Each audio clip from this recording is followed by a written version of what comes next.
This is Charter Local Edition. I'm Brad Pomerance in the San Gabriel Valley. We are joined by Bob Bruesch. He is with the Garvey School District. He's a trustee on that school board.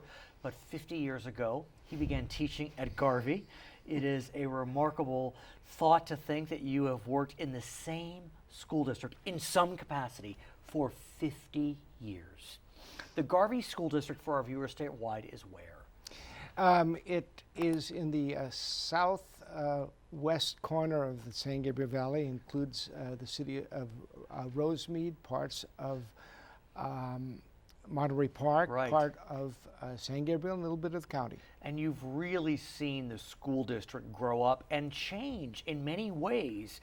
Economically, the ethnic makeup has changed. Talk to us about that, sir. It really has been an amazing change. When I got there, it was basically low-income Hispanic. Over the years, and especially over the last 15 years, it's become more high-income Asian. In fact, it's about 50-50 in our population, 50%. And I'm glad you bring up those two groups, because recently the state of California released results from the California Assessment of Student Performance and Progress standardized test. That's the new standardized test that's being given every year. It was given last year, results were not released. Now it's been released for this year. And the results were, not so positive. I think it's fair to say.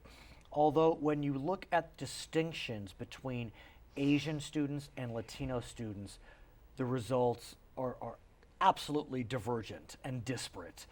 In English, for example, Asian students met standards at 72%, whereas Latino students met standards at 32%.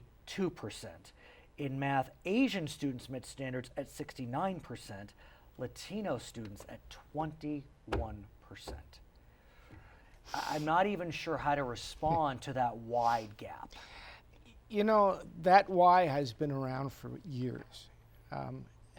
Whenever you discuss the low-income areas, whether it be African American Right. or Hispanic, you got to understand, kids begin learning as soon as they're out of the womb. Literally. Literally. You're right. You're right. And there is such a thing as opportunity to learn at home. If you watch the ads for the first five in California, they say, you know, sing to your kid, talk to your baby, you know. It also includes taking them to the zoo and taking them for a walk. They are learning in those first 5 years continually. When a family has to meet economic needs by working long hours and having both parents work, those type of opportunities are limited. Let me give you another statistic. When we look at the results for economically disadvantaged students of any ethnicity, in English, 31% met standards. That's 1 point lower than Latinos. In math, 21% met standards. That's the exact same level as Latinos.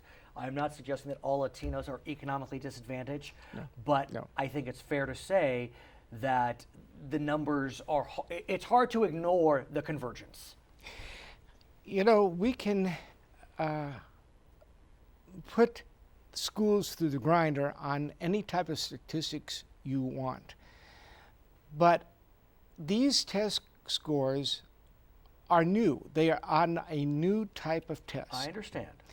And we have to understand that even taking the test is a different experience. But I want to really dig deep, if I may, into the immigrant experience.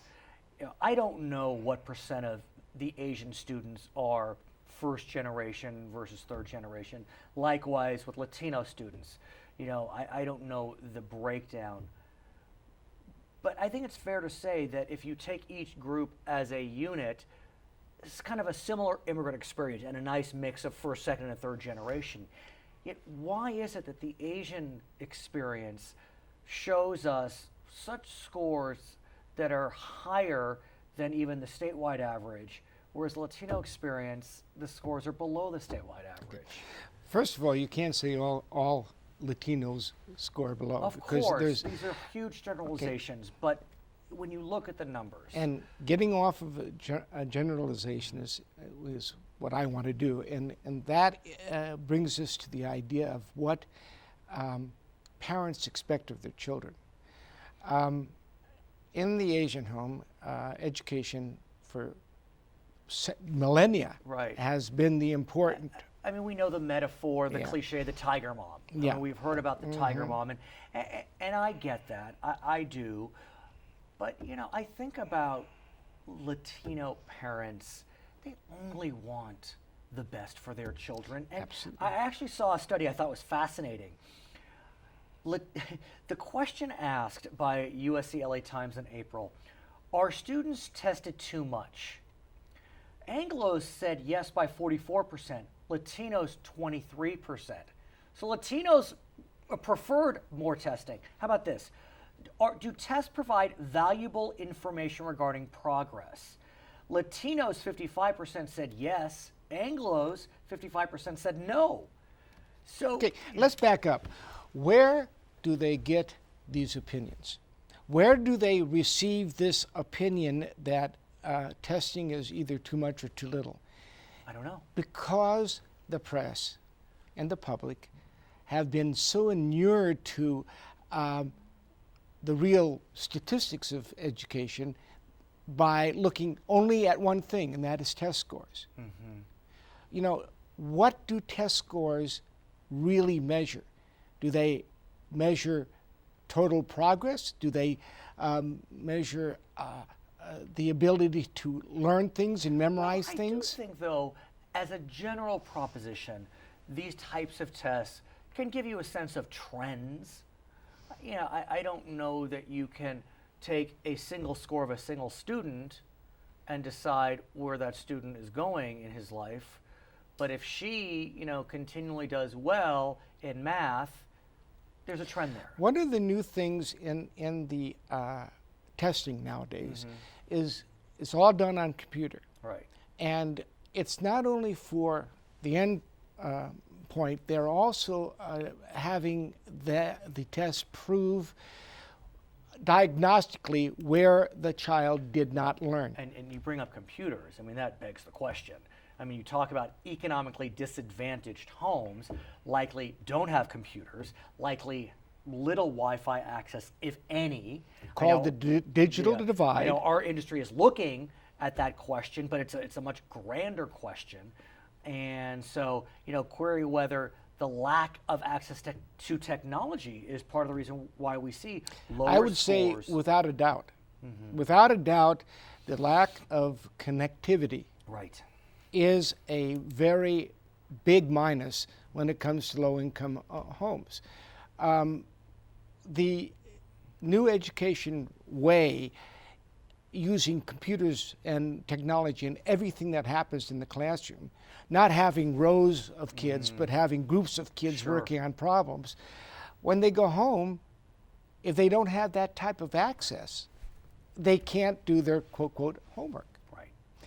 You know, it means a lot to schools to have the means to provide digital access to kids. But I know that you, in your 50th year, are working on closing that digital divide, and Garvey is very lucky to have you as its advocate. He is a member of the Garvey School Board. My name is Brad Pomerance. He's Bob Bruesch, and this is Charter Local Edition.